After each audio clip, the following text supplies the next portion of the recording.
ओ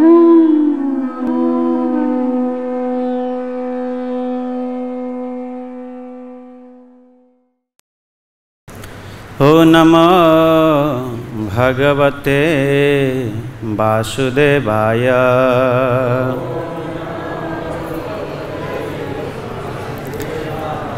ओ नमो भगवते वासुदेवाय।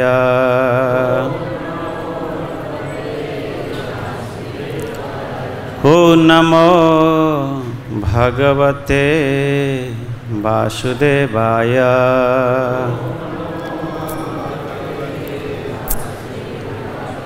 नारायणं नमस्कृत्यं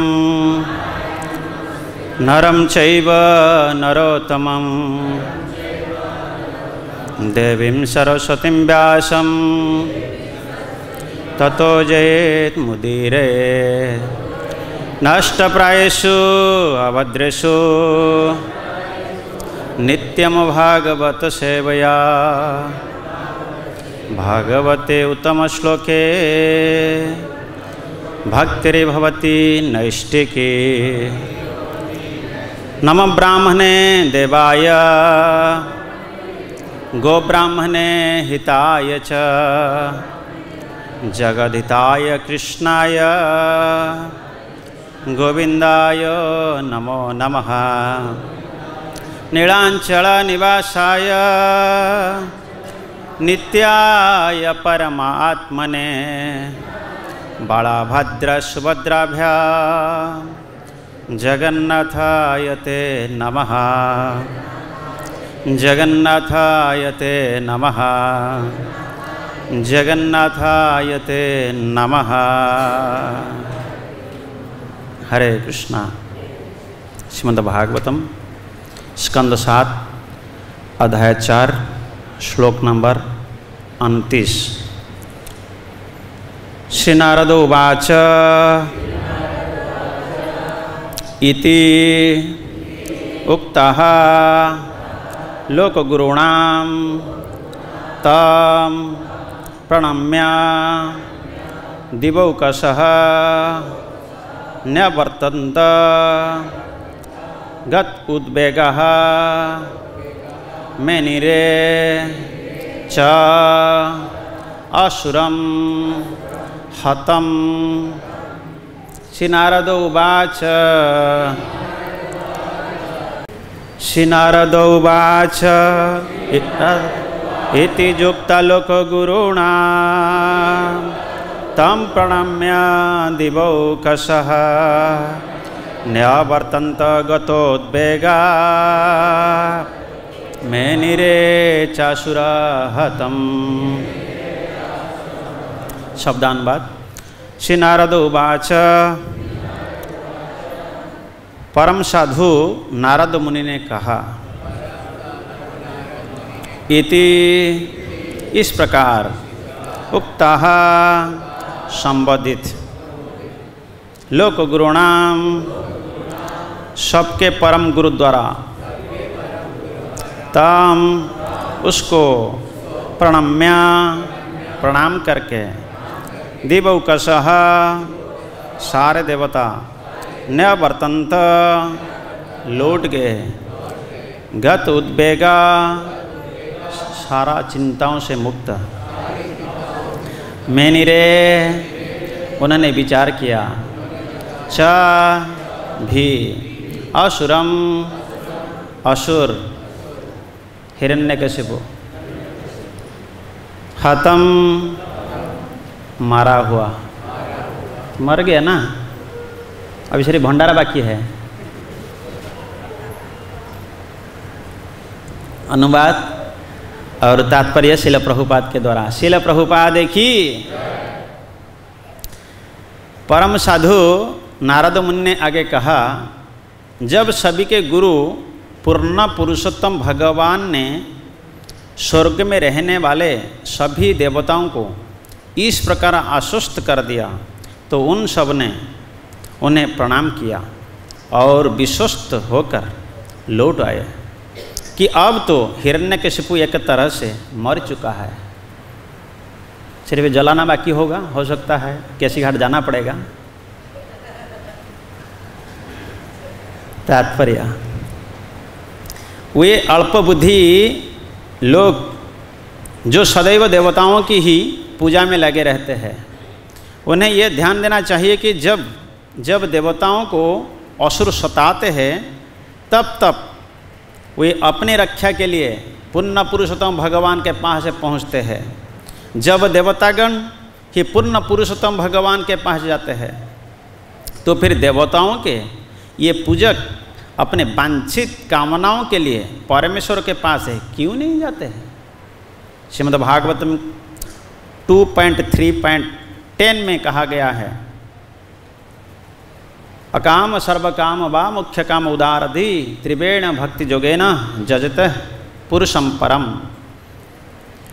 कोई कुछ चाहे या कुछ भी न चाहे अथवा भगवान में लीन होना चाहता है, वह तभी बुद्धिमान कहलाता है जब वह दिव्य प्रेम भक्ति द्वारा पूर्ण पुरुषोत्तम भगवान कृष्ण की पूजा करता है।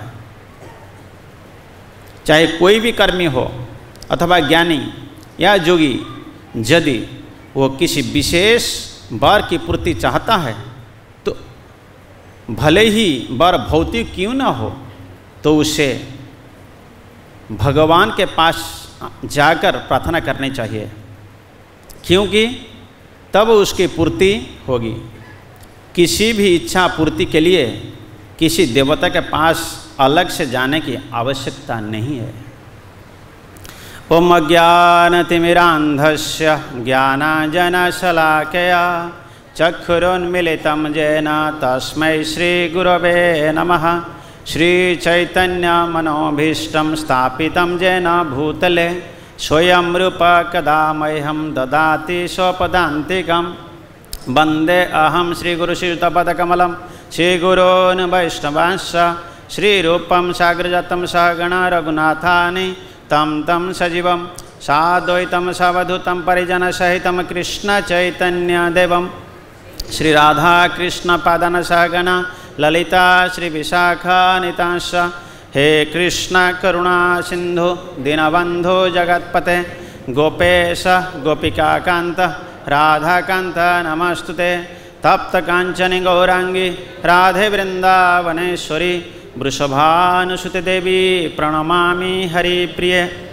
वाञ्छाकल्पतरुभ्यश्च कृपा सिन्धुभ्यैव च पतितानां पावनेभ्यो वैष्णवेभ्यो नमो नमः। जय श्री कृष्ण चैतन्य प्रभु नित्यानंद श्री अद्वैत गदाधर शिवासादि श्री गौरभक्तवृंद। हरे कृष्णा कृष्ण कृष्ण हरे हरे, हरे राम राम राम हरे हरे। हरे कृष्णा। प्रातःकाल सत्संग में आप सभी को श्री श्री कृष्ण बलराम का मंदिर का ओर से हार्दिक स्वागत करते हैं। और ये जो शीर्षक चल रहा है ब्रह्मांड में हिरण्यकशिपु का आतंक, जो असुर चेतनशील व्यक्ति होते हैं इसी प्रकार की आतंक मचा कर रखते हैं। और हिरण्यकशिपु का जो कॉन्शियसनेस था आतंक मचाना, और आज का समाज में देखेंगे उस प्रकार आतंक मचाने वाले भी हो सकता है उसी परिवार के होंगे। आज का समाज में जैसा चलता है, व्यक्ति खुद को जानना चाहिए। कुछ लोग का मन में आता है आज का समय का और भागवत और आज का समय में कितना अंतर हो रहा है, और भागवत को पढ़ के कि सुन करके अपना जीवन नहीं बिता रहा है। आज का समाज में लोग सोचते हैं मैं इसको मार दिया, मैं इसको मार दूंगा। कोई किसको नहीं मार सकता है, लेकिन ये आतंक मतलब इस प्रकार चीज करना अपना खुद के लिए हानिकारक है, लेकिन व्यक्ति जब तक नहीं सोचता है। आज का समाज में आप देखिए हर जगह पे इस प्रकार की स्थिति है। और ये हिरण्यकशिपु का हो सकता है वंशधर होंगे, जो लोग को सोते हैं तब उनको मैं बोलता हूँ वो सब कुंभकर्ण का फैमिली मेंबर बने होंगे, सोते रहते। तब ये शीर्षक का अनुसार जो आप चीज़ पढ़ रहा है श्रीमद् भागवत, तब काल आप लोग को सुने हैं, जो कि एक शुद्ध भक्त का चरण पे अपराध करने मात्र से सारा छिन्न भिन्न हो जाता है। जितनी सब पुण्य है, जितनी सब पुण्य सब नष्ट हो जाता है। आप लोग काल का श्लोक में सुने हैं, प्रहलाद महाराज इतने बड़े शुद्ध भक्त जिसका नाम श्रीमद् भागवत में और जिसका बारे में चैतन्य महाप्रभु बारंबार उनका बारे में सुनते थे।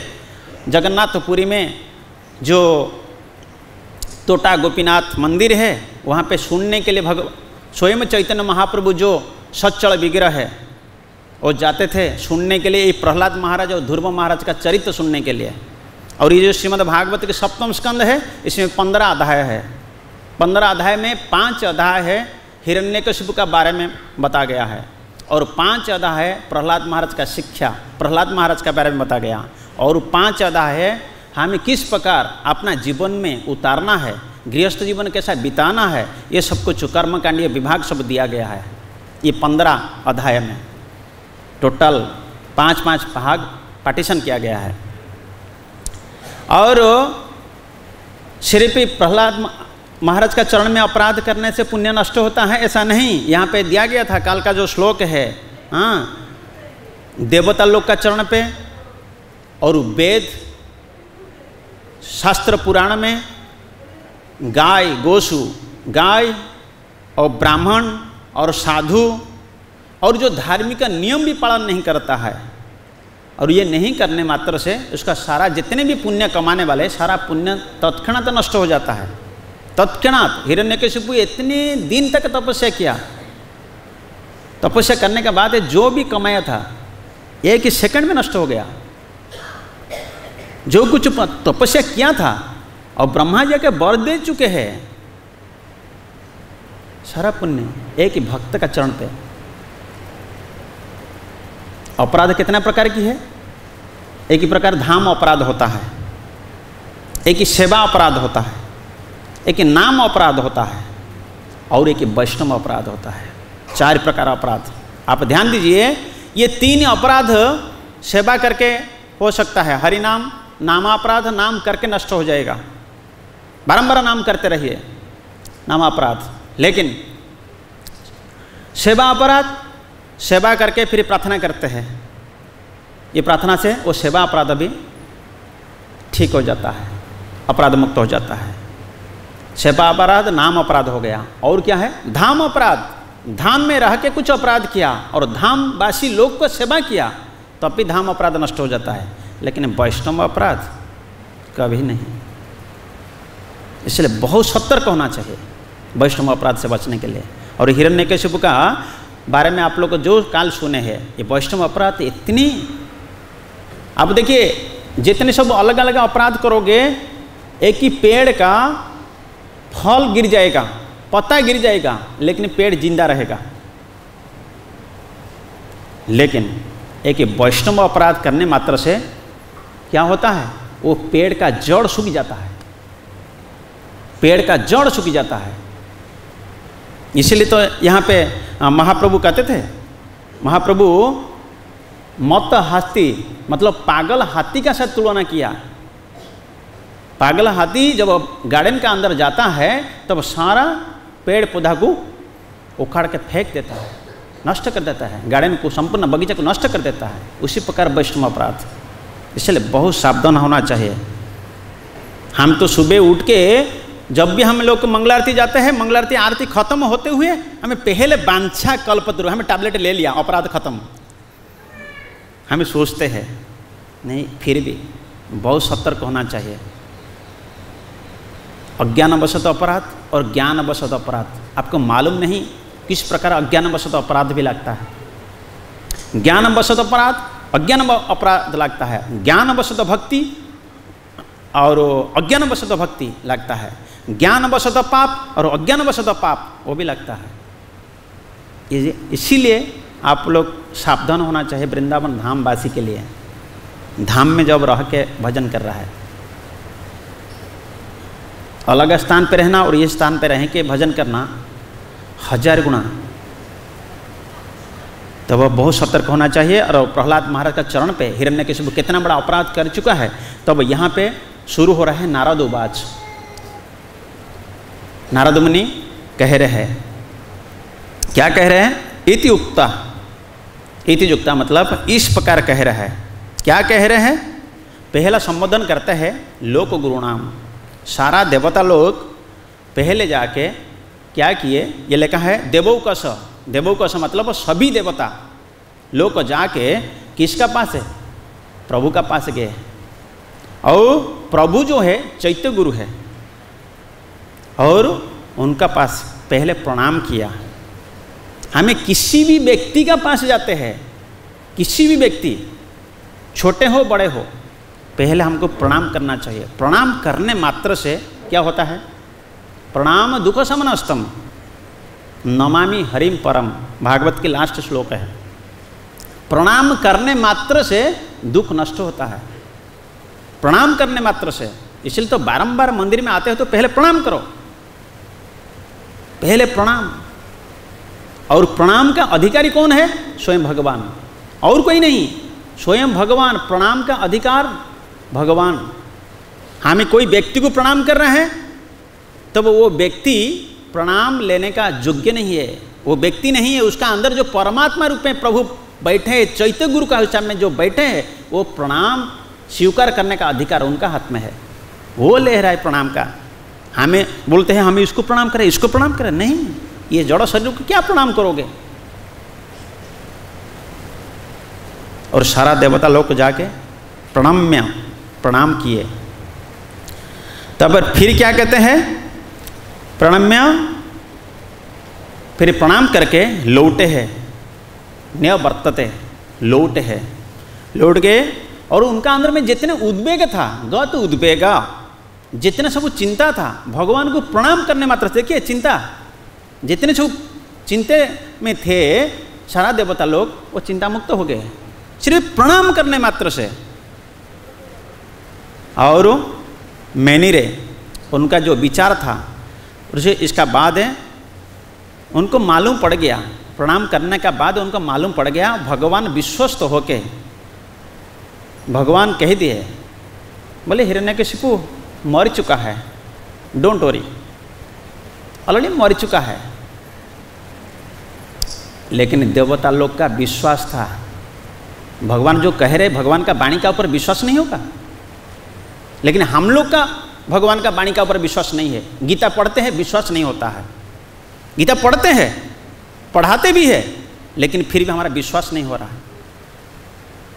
अरे भक्त के लिए भगवान स्वयं ये धरती पे आते हैं, कोई अभक्त के लिए भगवान आने नहीं पड़ा। कोई भी शास्त्र में लिखा नहीं जो कि अभक्त के लिए भगवान ये धरती पे आए हैं, भक्त के लिए ही भगवान आए हैं।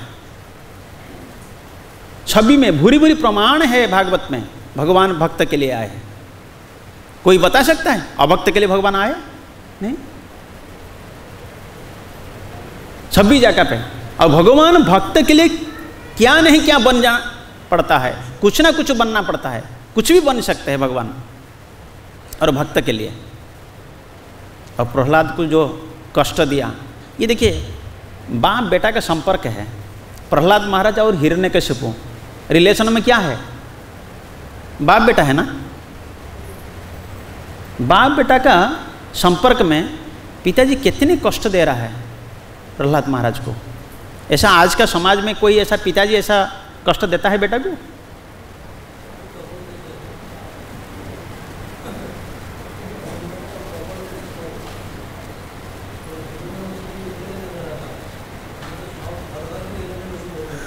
आज का टाइम पे प्रभु जी बोल रहा है, आज का टाइम में हिरण्यकशिपु पहले समय में एकला था, लेकिन आज का टाइम में हर घर पे हिरण्यकशिपु है। ऐसा नहीं कहा जाएगा, क्योंकि बहुत सारा अच्छा भक्त है जो अपना बच्चे को अच्छा संस्कार दिलाते हैं, अच्छा संस्कार दिलाते हैं। और प्रहलाद महाराज स्वयं शुद्ध भक्त है, लेकिन उनका जो शुद्ध भक्ति हिरण्यकशिपु को दिखाई नहीं पड़ रहा था, दिखाई नहीं पड़ा, क्योंकि आसुरी का स्वभाव अलग है ना, और शुद्ध भक्त का स्वभाव अलग है ना। शुद्ध भक्त का अंदर 6 स्वभाव होता है, आसुरी की प्रवृत्ति वाले व्यक्ति का अंदर 6 स्वभाव होता है। ये सब गीता में भी वर्णन है, और भागवत में वर्णन है। मैं इसका ऊपर नहीं जा रहा हूँ, फिर टॉपिक मेरा दूसरा टाइप के चला जाएगा।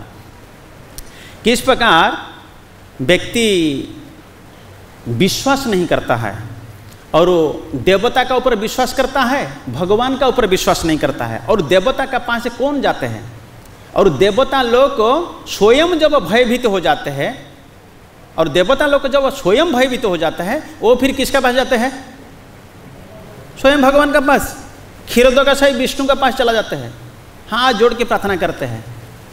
सारा देवता लोग जब भय में आ जाते हैं, कष्ट में आ जाते, दुख में आ जाते हैं, तब भी उनको जाना पड़ता है। और देवता लोग का जो पुजारी है, इसलिए चलो प्रभुपाद यहाँ पे मेंशन कर रहे हैं, देवता लोग को पुजारी को इतना थोड़ा ज्ञान होना चाहिए, देवता लोग को स्वयं जाके भगवान को प्रार्थना कर रहा है उनको बचाने के लिए।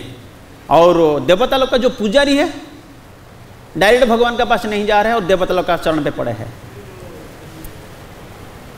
इसमें एक स्टोरी आता है, किस प्रकार व्यक्ति भगवान का ऊपर विश्वास नहीं करके और किसका ऊपर विश्वास करता है? देवता का ऊपर विश्वास करता है। एक व्यक्ति था, स्टोरी से आप लोग समझ सकते हैं इसलिए बता रहा हूं। एक व्यक्ति गोपाल पूजा करता था घर पे। क्या पूजा करता था? गोपाल। बहुत दिन पूजा करने के बाद थोड़ा दुखी होके शहर पे गया था, मार्केट में गया था, तो उसका एक दोस्त मिल गया और वो दोस्त देवी भक्त था। और ये दोस्त उनको पूछ लिया, बोला भाई आप दुखी क्यों है, क्या कमी है, क्या परेशानी है? तो गोपाल पूजक करने वाले व्यक्ति ने कहा, मैं बहुत दिन से गोपाल पूजा कर रहा हूँ लेकिन मेरा काम नहीं बन रहा है, काम नहीं बन रहा है। तब वो जो देवी भक्त था उन्होंने कहा, अरे गोपाल आपका क्या काम पूरेगा, क्या काम पूर्ण करेगा? वो स्वयं ग्वाला है, गाय चराने वाले हैं, जंगल में जाने वाले हैं, वो क्या काम पूरेगा, उसके पास है क्या? आप आज से देवी पूजा करो। होता है ना कभी हम लोग को कभी कभी दोस्त का बात मान लेते हैं, कभी रिश्तेदार का बात मान लेते हैं, तो वो व्यक्ति का बात को मान करके उसी दिन क्या किया, उसी दिन एक ही देवी लेकर आया, दुर्गा लेके पूजा करना चालू कर दिया। उसी दिन से शुरू कर दिया, क्योंकि भगवान का ऊपर विश्वास नहीं होके एक देवी भक्त का ऊपर विश्वास होकर और देवी भक्त ने जो बोला उसको करने के लिए चालू कर दिया। ला के आया और जहाँ पे गोपाल का सिंहासन था और गोपाल को ऊपर उठा लिया, ऊपर रख दिया, और नीचे किसको बैठा दिया? दुर्गा देवी को बैठा दिया। और वो देवी को बैठा के आरती करना चालू किया। क्या किया? आरती करना चालू कर दिया, बस भोग लगाना चालू कर दिया, सब कुछ कर दिया, कर रहा है। फिर एक दिन रात को सोचने लगा मैंने जो अगरबत्ती दे रहा हूँ और जो भी भोग लगा रहा हूँ, ये सारा जो सुगंध है ना, ये सारा सुगंध गोपाल का नाक पे जा रहा होगा, देवी की कुछ नहीं मिलने वाला है। मन में सोच रहा है, बोला ये सभी जो सारा सुगंध तो गोपाल ले लेता होगा और देवी कुछ नहीं मिलने वाला होगा। तो रात को ऐसा मन में सोच रहा है, सोच के जगह सुबह सुबह उठ करके एक ही रुई लिया, उठ के रुई लिया और रुई लेके गोपाल का नाक में घुसा दिया। जब गोपाल का नाक में घुसाया, गोपाल स्वयं प्रकट हो गए, प्रकट होके उसका हाथ को पकड़ लिया। जब हाथ को पकड़ा तो वो व्यक्ति जो देवी भक्त ने जो बताया था, और ये गोपाल पूजा पहले करता था, तब जब हाथ को पकड़ लिया तब बोलता है, प्रभु मैं जब से पूजा कर रहा था तब कभी ना कभी आप मेरा से बात भी नहीं किए, कभी कभी मैंने कितना कुछ मांगा भी कुछ देने के लिए तैयार भी नहीं हुए, और आज अब खड़े हो गए, मेरा हाथ को पकड़ लिया। प्रभु कहने लगे, प्रभु कहते हैं आपका पहला जो भावना था ना, वो सब किस भावना से आप सेवा कर रहे थे? मूर्ति। क्या भावना? मूर्ति है। मैं कि पत्थर जैसा आप मान कर मेरा को पूजा कर रहे थे। गोपाल को आप पत्थर मान के आप पूजा कर रहे थे। ये जो भावना था, मैं इसलिए तब तक प्रकट नहीं हुआ, लेकिन आपका मन में कैसा विचार आया जो कि अगरबत्ती का खुशबू गोपाल का नाक में जा रहा होगा। ये जब भावना आपका आ गया तब इसलिए मेरे को प्रकट होना पड़ा। लेकिन मैं पत्थर नहीं बना था, मैं हमेशा के लिए वही स्वरूप में था, लेकिन आपका भावना ऐसा नहीं था। हमें भगवान को देखते तो हमें सोचते ये पत्थर का मूर्ति है, ये लकड़ी का मूर्ति है। अरे स्वयं भगवान जशोदानंदन कृष्ण स्वयं विराजमान है, जिनका साथ बात करने का और जिसका साथ हमारा संबंध बनाने का और जिसका साथ हम लोग का उनका कथा सुनने का, उनको सुनाने का, यह हमारा मन के भावना आना चाहिए। तब ये विचार लेने का बाद भगवान स्वयं प्रकट होकर उनको फिर शिक्षा दिया। पहले इसलिए विश्वास होना चाहिए, और यहाँ पे विश्वास शब्द आता है, और यहाँ पे विश्वास देवता लोग का हो गया, जो कि भगवान कह दिए चिंता मत करो, आप चले जाओ यहाँ से। लेकिन हिरण्यकश्यप को क्या हुआ? मर चुका है। तब इनका ऑलरेडी देवता लोग का विश्वास हो गया, ऑलरेडी विश्वास हो गया। और यहाँ पे जो प्रणम्य शब्द आता है, यहाँ पे देखिए प्रणम्य शब्द क्या आता है, प्रणम्य क्या जाता है, और दूसरा शब्द आता है लोक गुरु। लोक गुरु यहाँ पे भगवान को संबोधित किया जाता है, लोक गुरु। और भगवान चैत्य गुरु कहा जाता है। परमात्मा रूप में भगवान विराजमान है, और भगवान वही परमात्मा रूप में जो भगवान विराजमान है, और वही भगवान क्या करते हैं, जब भक्त गंभीर होके आध्यात्मिक गुरु को प्राप्त करने के लिए जो वो रोता है, और जब सोचता है कब मेरा को गुरु प्राप्त होंगे, वही प्रभु गुरु का रूप में आकर स्वयं बाहर आते हैं। वही चैत्य गुरु फिर बाहर प्रकट होते हैं। आज का टाइम पे हम लोग जो गुरु देख रहे हैं, स्वयं सिद्ध महात्मा नहीं, स्वयं गुरु है। ऐसे भगवान का स्वरूप में हम लोग को पूजा करना चाहिए। गुरु कोई अलग वस्तु नहीं होता है, ये जानना चाहिए। इसलिए तो हम लोग को बोलते हैं ना, साक्षादरितेन समस्त शास्त्रे, हर शास्त्र में प्रमाण है, किंतु प्रभु जी प्रिय वचस्य। लेकिन क्या इसमें अंतर इतना ही है? भगवान और गुरु में इतना अंतर है, जो गुरु क्या करते हैं, हमको भगवान तक पहुंचाने के लिए काम कराते हैं,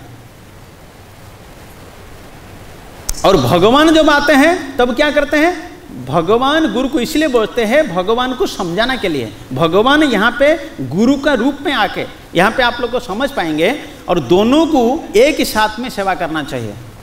गुरु और पास क्या है, भगवान। कैसा समझेंगे? तब समझाने के लिए उदाहरण दे रहा हूँ।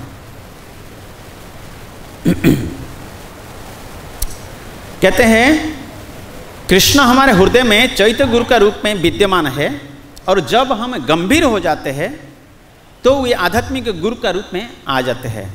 गुरु और कृष्ण दोनों समानांतर मार्ग में है। तुम्हें ये दोनों को समांतर मार्ग पर प्रगति करनी है। इसलिए उदाहरण देते हैं रेल का पटरिया, और रेल का पट्टी दोनों आगे बढ़ती है। गुरु और कृष्ण उन दो समांतर पटरियों के समान है, और उन दोनों की सेवा हमें एक साथ करना चाहिए। कृष्ण हमें एक प्रामाणिक गुरु को प्राप्त करने के लिए सहायता करते हैं। कृष्ण का ये काम है। और गुरु का कई काम है। प्रामाणिक गुरु हमें कृष्ण को समझने में सहायता करते हैं। इतना ही अंतर है।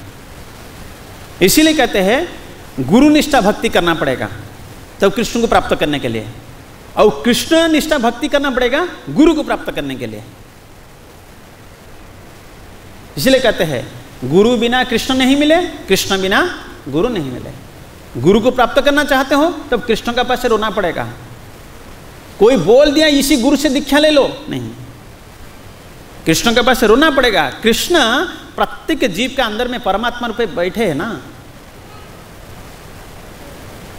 वो बता देते, प्रेरणा दे देते हैं आपका गुरु कौन हो सकता है और किसी प्रकार। ऑलरेडी हमारा गुरु का साथ हमारे कितने जन्म का संबंध है। हमें आज के टाइम पे हमें पहचान नहीं पाता ये मेरा गुरु होगा कि ये मेरा गुरु होगा, ऐसा नहीं। ऑलरेडी पहले से हमारा संबंध है, हमें संबंध तोड़ चुके हैं। तोड़ने का बाद फिर कृष्ण के पास जब वो प्रार्थना करते हैं, कृष्ण फिर प्रेरित करते हैं इनसे दीक्षा लो। कृष्ण फिर प्रेरणा देते हैं। और दूसरा अर्थ में करते हैं, गुरु 4 प्रकार होते हैं। पहले दीक्षा गुरु, दूसरा शिक्षा गुरु, तीसरा चैत्य गुरु, चौथा है पथ प्रदर्शक गुरु। पथ प्रदर्शक गुरु और शिक्षा गुरु दोनों को एक ही माना जाता है, और एक ही मानोगे तो 3 ही होगा गुरु। और चैत्य गुरु तो परमात्मा रूप में प्रभु विराजमान है, वो चैत्य गुरु है, वो प्रेरित करते हैं। और दीक्षा गुरु एक ही होते हैं, शिक्षा गुरु अनेक हो सकते हैं। और कभी कभी ऐसा भी होता है जो दीक्षा गुरु है वही भी शिक्षा गुरु हो सकता है, और वही शिक्षा गुरु है वही भी दीक्षा गुरु हो सकता है, ऐसा भी कभी कभी हो जाता है। तो हमें उसका ऊपर थोड़ा फोकस करते हैं, मतलब जो भावार्थ का ऊपर श्रील प्रभुपाद ने यहाँ पे चर्चा किया है।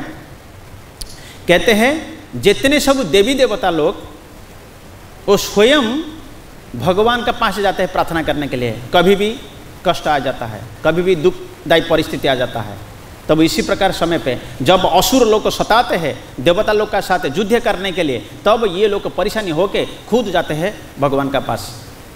तब यहाँ पे कहते हैं जस्तु नारायणम देवम ब्रह्म रुद्रादि दैवतः समन्तो नैव विख्यत सपाषंडी भवत ध्रुवम। जो व्यक्ति ब्रह्मा तथा शिव जैसे देवताओं को नारायण के समकक्ष मानता है, उससे बढ़कर अपराधी कोई नहीं हो सकता है। कुछ व्यक्ति सोचते हैं, क्या कहते हैं, कहते भगवान का विभिन्न रूप कहते हैं। कहते भगवान का जितने सब देवता है वो कहते हैं भगवान का विभिन्न रूप। नहीं, शास्त्र मना किया। जितने सब देवता है ये भगवान का अंश है। जितने सब देवता क्या है, भगवान का अंश है, भगवान का विभिन्न रूप नहीं है। जब हमें विभिन्न रूप का हिसाब से मान कर उसका पूजा पाठ कर लेते हैं तब क्या होता है, इसको कहते हैं अपराधी कहा जाएगा, वो पाषंडी है। इसीलिए तो हमारा द्वितीय नंबर 2 नंबर नाम अपराध में आता है। बताइए 2 नंबर अपराध क्या है? 2 नंबर नाम अपराध में ब्रह्मा विष्णु शिव ब्रह्मा आदि देवता का नाम को भगवान विष्णु का नाम का सहित तुलना नहीं करना चाहिए। देखिए नाम को तुलना नहीं करना है। कभी कभी हम लोग एक ही स्थान पर, आप लोग कभी ना कभी उड़ीसा गए कि नहीं गए, कभी ना कभी आप जाकर देखोगे उड़ीसा में एक ही त्रिनाथ मेला होता है, त्रिनाथ पूजा होता है। त्रिनाथ, त्रिनाथ कहते हैं 3 नाथ। कौन है? पहले शिव जी भोलानाथ है, क्या है? भोलानाथ। और ब्रह्मा जी, और दूसरा है विष्णु। ब्रह्मा विष्णु महेश को एक ही आसन पे बैठा के और सोमवार को पूजा करते हैं। सोमवार को उनका तिथि होता है, ऐसा कुछ दिन होता है, उसी दिन वो पूजा करेंगे। पूजा करने के बाद जितने लोग आए होंगे और सभी को गंजा देंगे फूकने के लिए। फूकिए भाई, सब फूकते रहते हैं, बोले महाप्रसाद खाओ पियो, बस ऐसा है। ये बहुत बड़ा अपराध करते हैं। एक ही स्थान आसन एक ही नहीं देना चाहिए। अब ब्रह्मा जी का स्तर अलग है, विष्णु का स्तर अलग है, शिव जी का स्तर अलग है, ये जानना जरूरी है। हमें देवता का साथ और भगवान का साथ तुलना कर देते हैं। हम कहते हैं सभी तो एक ही है, हम ऐसा भी बोल देते हैं सभी तो एक ही है, ऐसा कभी नहीं। और देवता लोग का शरण पे जितने सब जाते हैं कहते हैं ये सबसे, प्रभुपाद यहाँ पे मेंशन करते हैं ना, अल्प बुद्धि वाले, अल्प बुद्धि वाले, बुद्धि कमजोर है। और जो मेधावी होता है, जो बुद्धिमान होता है, ये भगवान कृष्ण का शरण पे आएगा। और देवता लोग का शरण में जितने सब गए हैं, देवता लोग जितना सुख देंगे इतना दुख देते हैं। जितना सुख देते। देखिए भस्मासुर को रक्षा करने के लिए भगवान स्वयं को प्रकट होना पड़ा। भस्मासुर को मतलब स्वयं भस्मासुर का पीछे, भस्मासुर शिव जी का पीछे भाग रहे थे ना शिव जी को मारने के लिए, तब शिव जी स्वयं किसका शरण पे गए? फिर भगवान का शरण पे जाना पड़ा। और शिव जी को रक्षा करने के लिए भगवान स्वयं ब्राह्मण बालक बन के रहे। बस बोले रुक जाओ, बोले तुम पहले तुम्हारा परीक्षा कर लो। अरे ये तो भोलानाथ है, उसका बात सुन करके आप हाथ को अपना हाथ में रख के टेस्ट कर दो ना, दूसरा का पीछे क्यों भाग रहे हो? और ये बात को स्वयं ब्राह्मण रूपी भगवान कहे और शिव जी को रक्षा किया। जितने सब देवता है जब कष्ट पड़ जाता, और जो अल्प बुद्धि वाले होते हैं वो सब देवता का शरण पे, इसलिए कहते हैं अज्ञानवशत बड़े बड़े देवताओं को भगवान मान लेते हैं, किंतु भगवान वो भगवान नहीं होते हैं। देवता लोग भगवान का सेवक होते हैं। यहाँ पे कहते हैं बृहत भागवत में, न जातु जगदीश सो अहम नापि कृष्ण कृपाशुदम परम तदासदासानम सदानुग्रहम आकाम।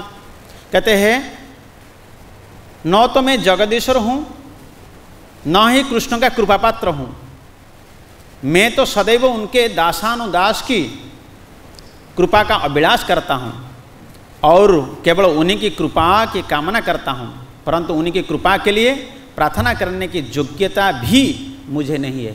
ये स्वयं शिव जी प्रार्थना कर रहा है, स्वयं शिव जी प्रार्थना कर रहे हैं। क्या कह रहे हैं? मेरा योग्यता नहीं, मैं प्रार्थना करने के लिए भी योग्यता मेरा नहीं है अंदर, ये प्रार्थना कर रहा है। और उनका जो भक्त होते हैं और शिव जी को बहुत बड़े मानते हैं, इसलिए शास्त्र मना करता है, शास्त्र एक ही पढ़िए, 1000 शास्त्र पढ़ोगे भ्रमित हो जाओगे। इसलिए पढ़ते हैं एक शास्त्र देव की पुत्र गीतम, एक शास्त्र पढ़िए जिसमें आपको मालूम पड़ेगा भगवान है कौन। हमें 1000 शास्त्र पढ़ते हैं, जब शिव पुराण पढ़ोगे और उस शिव जी को बढ़ाई दिया गया, जब ब्रह्म पुराण पढ़ोगे ब्रह्मा जी को बढ़ाई दिया गया, ब्रह्मा जी ही बड़ा है, और शिव पुराण में शिव जी ही बड़ा है। कोई भी शास्त्र अलग अलग शास्त्र पढ़ेंगे उनका बढ़ाया दिया गया। तब इसी प्रकार हमें 1000 शास्त्र पढ़ने का जरूरत नहीं पड़ेगी। जब हमें गीता पढ़ना चाहिए, पहला भगवद गीता पढ़ना चाहिए, गीता से हमको मालूम पड़ेगा हमें किसका शरण पे जाना चाहिए और किसका शरण पे नहीं जाना चाहिए, और जिसका शरण पे हमें जाते हैं हमारा दुख क्यों नष्ट नहीं हो रहा है। इसीलिए प्रभुपाद यहाँ पे मेंशन करते हैं, क्या कहते हैं गीता में? कहते हैं 7.13 में, अंतबंतु फलम तेषाम तद भवत्य अल्प मेधसाम देवान देव जो जानती मद भक्त जानती माम अपी। जो बुद्धिमान है वो मेरा शरण पे आ जाते हैं, और जो अंतबंतु फलम तेषाम, और थोड़ा फल के लिए और अल्प बुद्धि वाले लोगों को क्या करते हैं? देवता का शरण पे जाते हैं, देवता का शरण पे जाते हैं अल्प बुद्धि वाले। तब उनका बुद्धि जो होता है सीमित होता है, खोल नहीं पाते हैं, समझ नहीं पाते हैं किसका शरण पे जाना चाहिए। फिर इसीलिए कहते हैं भगवान सत्य है। श्रीमद् भागवत में देवता लोग भी गर्भस्तुति करते हैं, देवता लोग भी गर्भस्तुति करते हैं। सत्य वर्ते सत्य परम त्रिसत्य सत्यस्य जोनि निहितम च सत्य सत्यस्य सत्य मृत सत्य नेत्रम सत्यात्मकत्वम शरणम प्रपन्ना। सारा देवता लोग गर्भस्तुति कर रहे हैं, जब भगवान गर्भ में है देवकी का सामने जाके प्रार्थना कर रहे हैं, सब स्तुति कर रहा है, प्रभु आपका व्रत सत्य है। अब भगवान भी व्रत लिए है। किस में व्रत लिए? भगवान स्वयं भगवद गीता में व्रत लिया।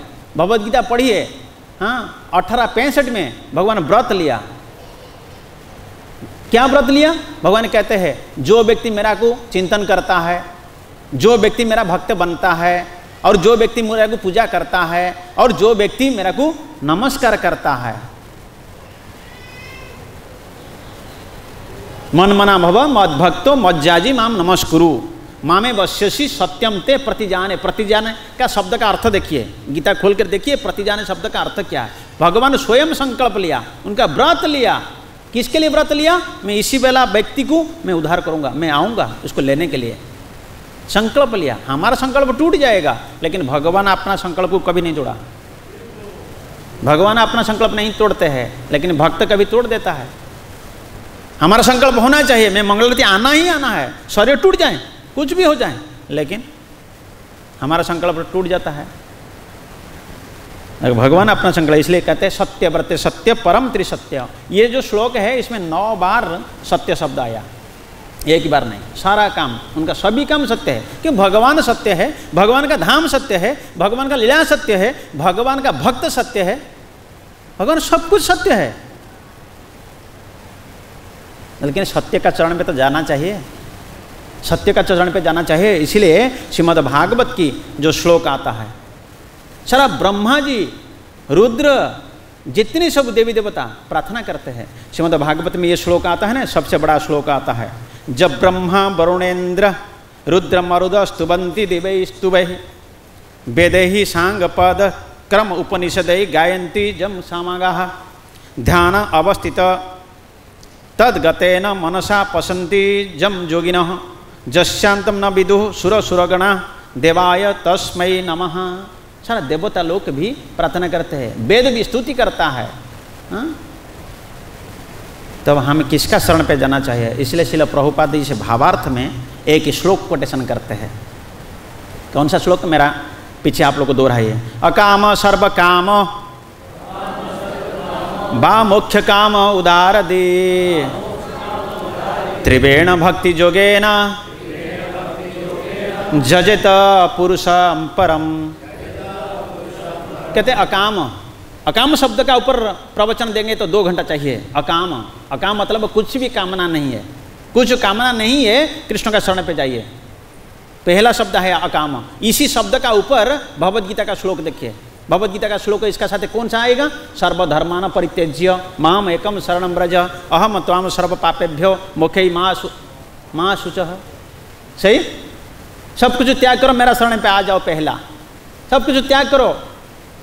दूसरा श्लोक आएगा, कर्मान्य बाधिकारस्तु माँ फलेषु कदाचन। फल का ऊपर आशा मत रखो, मेरा शरण पे आओ, कर्म करो। ये श्लोक आएगा। और काम, कुछ भी कामना नहीं होना चाहिए। जिसका कोई कामना नहीं, फिर भी आ जाए भगवान का शरण पे।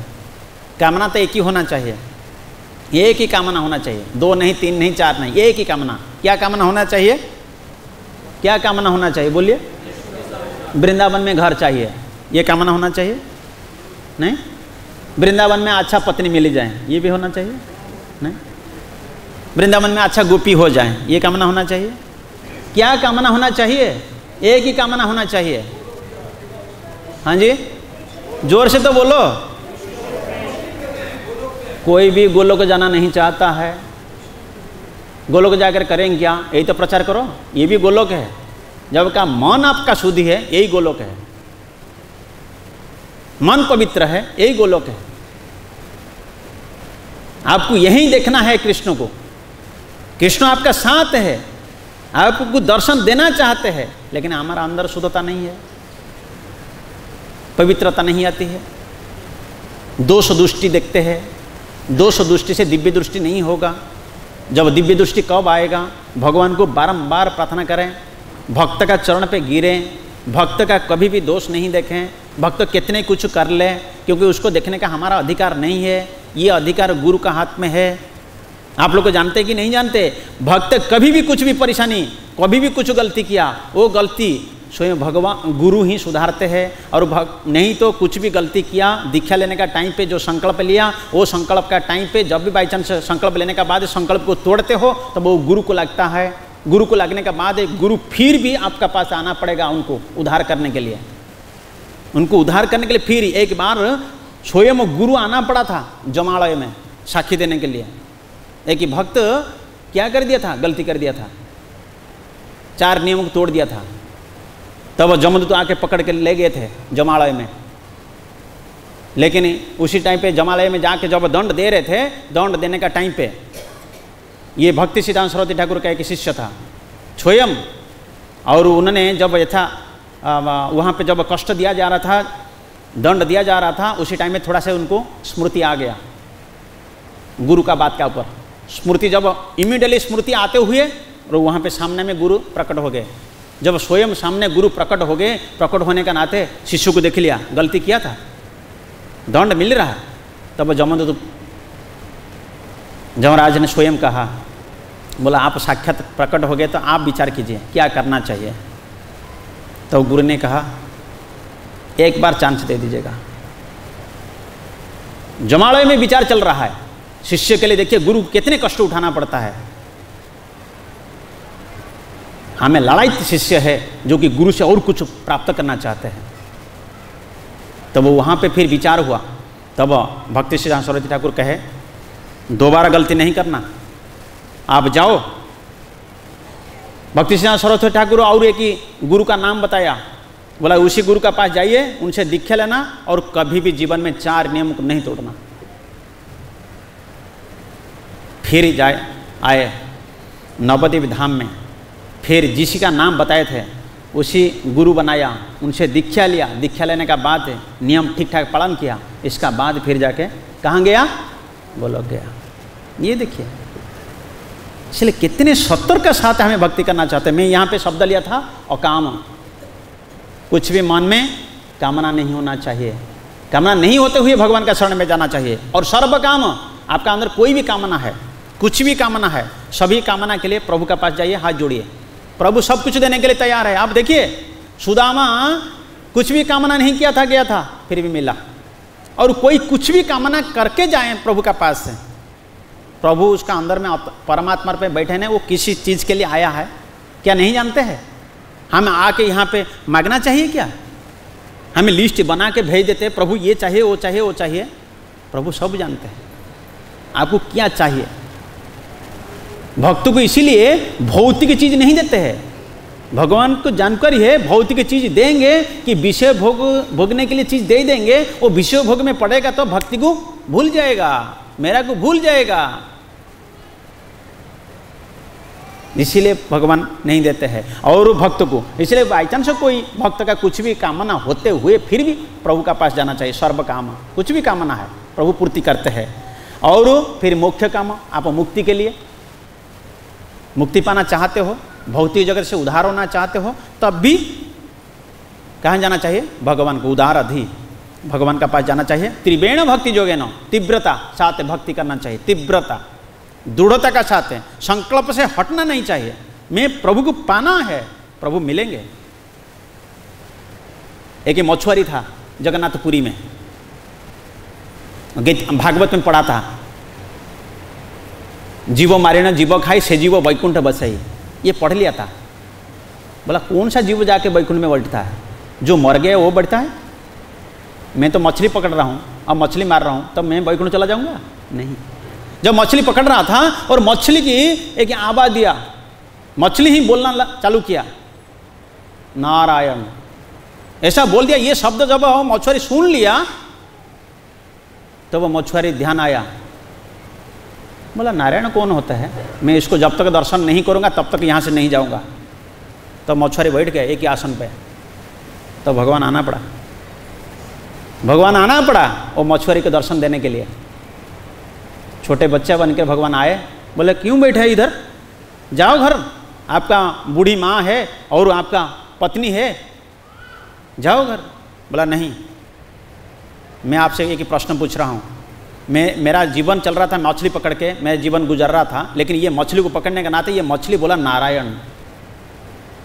अच्छा, लेकिन मैं जब तक नारायण को दर्शन नहीं करूँगा तब तक ये घर नहीं जाऊँगा, मेरा को नारायण दर्शन। दृढ़ता के साथ संकल्प लेकर बैठ गया।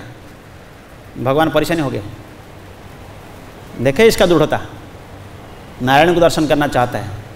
तो मछुआरी कहे आँख बंद करो, आप दर्शन करना चाहते हो, आँख बंद करो।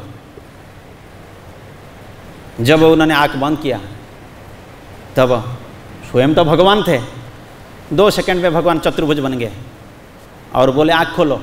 जब आँख खोला तो देखा चतुर्भुज नारायण के रूप में भगवान स्वयं विराजमान है। तो वह हाथ जोड़ के प्रार्थना करने लगा, बोला प्रभु आप ही ना, मैं था लेकिन मैं इसी रूप में नहीं दर्शन दे रहा था, क्योंकि आपका दृढ़ता कितना है मैं ये पूछ रहा था पहले, आपका दृढ़ता कितना है। आप बोला ना जब तक मैं नारायण को दर्शन नहीं करूँगा तब तक घर में वापस नहीं जाऊँगा, यहीं पे मैं अपना शरीर को विसर्जन कर सकता हूँ, आत्महत्या कर सकता हूँ, लेकिन घर वापस नहीं जाऊँगा जब तक नारायण को दर्शन नहीं करूँगा। तब नारायण को दर्शन करने के लिए जो दृढ़ता आपका अंदर था, मैं इसीलिए आपका सामने क्या हुआ, प्रकट हुए। इसलिए कहते हैं त्रिवेण भक्ति जोगे न, तीव्रता के साथ भक्ति करें, जजते पुरुषम परम, भगवान स्वयं परम पुरुष है, आपका सामने प्रकट हो जाएंगे। तब मेरा कथा को यहीं पे विराम देते हैं, 5 मिनट लेट हो गया, क्षमा कर देना। ग्रंथराज श्रीमद् भागवत महापुराण की, शील प्रभुपाद की। कोई भी मेरा वाणी में त्रुटि रहा आप लोग को क्षमा कर दीजिएगा। वंशा कल्पतरुभ्यश्च कृपा सिंधुभ्यः च पतितानां पावनेभ्यो वैष्णवेभ्यो नमो नमः। शील प्रभुपाद की जय। जय श्री राधे।